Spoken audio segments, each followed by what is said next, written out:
Hello friends, ओम श्री गणेशाय नमः। जय श्री कृष्णा। आप सभी का स्वागत है आपके अपनी यूट्यूब चैनल पर। फ्रेंड्स, आज हम आपको इस वीडियो में बताने जा रहे हैं अधिक मास अर्थात पुरुषोत्तम मास महात्म्य की 11वें अध्याय की कथा के बारे में। फ्रेंड्स, वीडियो शुरू करने से पहले आपसे रिक्वेस्ट है, अगर आप हमारे चैनल पर नए हैं और आपने अभी तक चैनल को सब्सक्राइब नहीं किया है तो प्लीज़ सब्सक्राइब कीजिएगा चैनल को, साथ ही प्रेस कीजिएगा बेल आइकन को, जिससे नए वीडियो से रिलेटेड नोटिफिकेशन आपको तुरंत प्राप्त हो सके। और वीडियो पसंद आने पर वीडियो को लाइक और शेयर जरूर कीजिएगा ताकि सभी भक्तों को इस वीडियो का लाभ प्राप्त हो सके। और कमेंट बॉक्स में जय श्री कृष्णा जरूर लिखिएगा। श्री गणेश जी को प्रणाम करते हुए पुरुषोत्तम भगवान श्री कृष्ण जी संपूर्ण सृष्टि का पालन करने वाले, भगवान विष्णु जी ज्ञान प्रदान करने वाली, सरस्वती माँ, सब पुराणों के कर्ता श्री व्यास जी तथा सभी ज्ञानी जनों के चरण कमलों में नमस्कार करके भगवान की श्रद्धा और भक्ति रस में डूबे हुए पुरुषोत्तम मास महात्म्य की कथा कहते हैं। पुरुषोत्तम मास महात्म्य 11वां अध्याय प्रारंभ। नारद जी बोले, सब मुनियों को भी जो दुष्कर कर्म है, ऐसा बड़ा भारी तप जो इस कुमारी ने किया, वह हे महामुनि हमसे सुनाइए। श्री नारायण बोले, अनंतर ऋषि कन्या ने भगवान शिव, शांत पंचमुख सनातन महादेव को चिंतन करके परम दारुण तप आरंभ किया। सर्पों का आभूषण पहने, देव, नंदी, भृंगी आदि गणों से सेवित, 24 तत्वों और तीनों गुणों से युक्त, अष्ट महासिद्धियों तथा प्रकृति और पुरुष से युक्त, अर्धचंद्र से सुशोभित मस्तक वाले, जटाजूट से विराजित भगवान की प्रीति अर्थ उस बाला ने परम तप आरंभ किया। ग्रीष्म ऋतु के सूर्य होने पर पंचाग्नि के बीच बैठकर, हेमंत और शिशिर ऋतुओं में ठंडे जल में बैठकर, खुले हुए मुख वाली जल में खिले हुए कमल की तरह शोभित होने लगी। सिर के नीचे फैली हुई काली और नीली अलकों से ढकी हुई वह जल में ऐसी मालूम होने लगी जैसे कीचड़ की लता दीवारों के समूह से गिरी हुई हो। शीत के कारण नासिका से निकलती हुई शोभित धूम राशि इस तरह दिखाई देने लगी जैसे कमल से मकरंद पार करके भ्रमर पंक्ति जा रही हो। वर्षा काल में आसन से युक्त चौतरे पर बिना छाया के सोती थी। वह सुंदर अंग वाली प्रातः साय धूमपान करके रहती थी। उस कन्या के इस प्रकार के कठिन तप को सुनकर इंद्र बहुत चिंतित हो गए। सब देवताओं ने, दुर्दुषा और ऋषियों ने स्पृहणिया उस ऋषि कन्या के तप में लगे रहने पर, हे नृपनंदन, हे क्षत्रिय भूषण, 9000 वर्ष व्यतीत हो गए। उस बाला के तप से भगवान शंकर ने प्रसन्न होकर उसे अपना इंद्रियातीत निज स्वरूप दिखलाया। भगवान शंकर को देखकर देह में जैसे प्राण आ जाए वैसे सहसा खड़ी हो गई और तप से दुर्बल होने पर भी वह बाला उस समय हष्ट पुष्ट हो गई। बहुत वायु और घाम से कलेश पाई हुई वह शंकर को बहुत अच्छी लगी और उस कन्या ने झुककर पार्वती पति शंकर जी को प्रणाम किया। उन विश्व वंदित भगवान का मानसिक उपचारों से पूजन करके और भक्ति युक्त चित्त से जगत के नाथ की स्तुति करने लगी।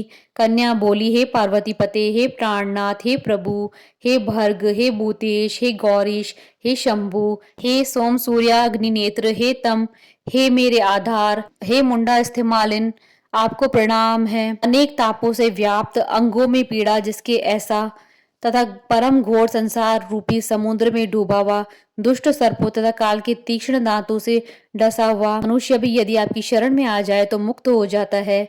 हे विभो, जिन आपने बाणासुर को अपनाया और मरी हुई अलर्क राजा की पत्नी को जिलाया, जैसे आप दयानाथ, भूतेश, चंडीश, भव्य, भवत्राण, मृत्युंजय, प्राणनाथ, हे दक्ष प्रजापति के मुख को ध्वंस करने वाले, हे समस्त शत्रुओं के नाशक, हे सदा भक्तों को संसार से छुड़ाने वाले, हे जन्म की हर्ता, हे प्रथम सृष्टि के कर्ता, हे प्राणनाथ, हे पाप के नाश करने वाले, आपको मेरा नमस्कार है। अपने सेवक की रक्षा कीजिए।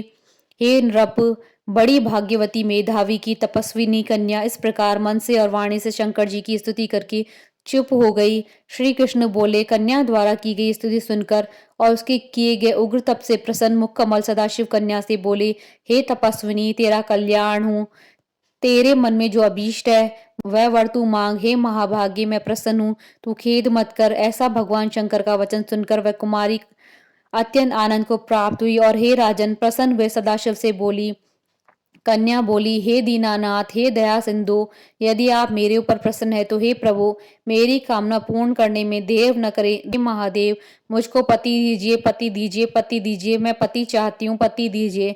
मैंने हृदय में और कुछ नहीं सोचा है। वह ऋषि कन्या इस प्रकार महादेव से कहकर चुप हो गई। तब यह सुनकर महादेव जी बोले, शिव बोले, हे मुनि कन्ये, तूने जैसा अपने मुख से कहा है वैसा ही होगा, क्योंकि तूने 5 बार पति मांगा है। अतः हे सुंदरी, तुझे 5 पति होंगे। वे पांचों वीर, सर्वधर्म वेता, सज्जन, सत्य पराक्रमी, यज्ञ करने वाले, अपने गुणों से प्रसिद्ध, सत्य प्रसिद्ध, जितेंद्रिय, तेरा मुख देखने वाले, सभी क्षत्रिय और गुणवान होंगे। श्री कृष्ण बोले, न तो अधिक प्रिय न तो अधिक अप्रिय। ऐसे महादेव के वचन सुनकर बोलने में चतुरा कन्या झुककर बोली। बाला बोली, हे गिरजाकांत सदाशिव, संसार में एक स्त्री का एक ही पति होता है, अतः 5 पति का वर देकर लोक में मेरी हंसी न कराइए। एक स्त्री 5 पति वाली न देखी गई है और न ही सुनी गई है। हाँ, एक पुरुष की 5 स्त्रियां हो सकती है। हे शंभु, हे कृपानिधे, आपकी सेविका मैं 5 पतियों वाली कैसे हो सकती हूँ? आपको मेरे लिए ऐसा कहना उचित नहीं है। आपकी सेविका होने के कारण जो लज्जा मुझे हो रही है वह आप अपने को ही समझिए। कन्या का यह वचन सुनकर शंकर जी पुनः बोले। शंकर जी बोले, हे भीरु, इस जन्म में तुझे पति सुख नहीं मिलेगा। दूसरे जन्म में जब तू तपोबल से बिना योनि के उत्पन्न होगी तब पति सुख को भोग कर अनंतर परम पद को प्राप्त होगी, क्योंकि मेरी प्रिय मूर्ति दुर्वासा का तूने अपमान किया है। हे सब्रु, दुर्वासा यदि क्रोध करे तो तीनों भुवनों को जला सकते हैं। सो तूने अभिमान वश ब्रह्म तेज का मर्दन किया है। जिस अधिक मास को भगवान कृष्ण ने अपना ऐश्वर्य दिया है, उस भगवान के प्रिय पुरुषोत्तम मास का व्रत तूने नहीं किया है। मैं ब्रह्मा आदि से लेकर सब देवता, नारद आदि से लेकर सब तपस्वी जिनकी आज्ञा सदा मानते चले आए हैं, हे बाले, उसकी आज्ञा का कौन उल्लंघन करता है? लोक पूजित पुरुषोत्तम मास की दुर्वासा की आज्ञा से तूने पूजा नहीं की। हे मूढ़े, त्वजात में इसीलिए तेरे 5 पति होंगे। हे बाले, पुरुषोत्तम की अनादर करने से अब अन्यथा नहीं हो सकता। जो उस पुरुषोत्तम की निंदा करता है वह रौरव नरक का भागी होता है। पुरुषोत्तम का अपमान करने वाले को विपरीत ही फल प्राप्त होता है। यह बात कभी अन्यथा नहीं हो सकती। पुरुषोत्तम के जो भक्त हैं वे पुत्र पौत्र धन वाले होते हैं। वे इस लोक को तथा परलोक की सिद्धि को प्राप्त हुए हैं, प्राप्त होंगे, प्राप्त हो रहे हैं। और हम सब देवता लोग भी पुरुषोत्तम मास की सेवा करने वाले हैं।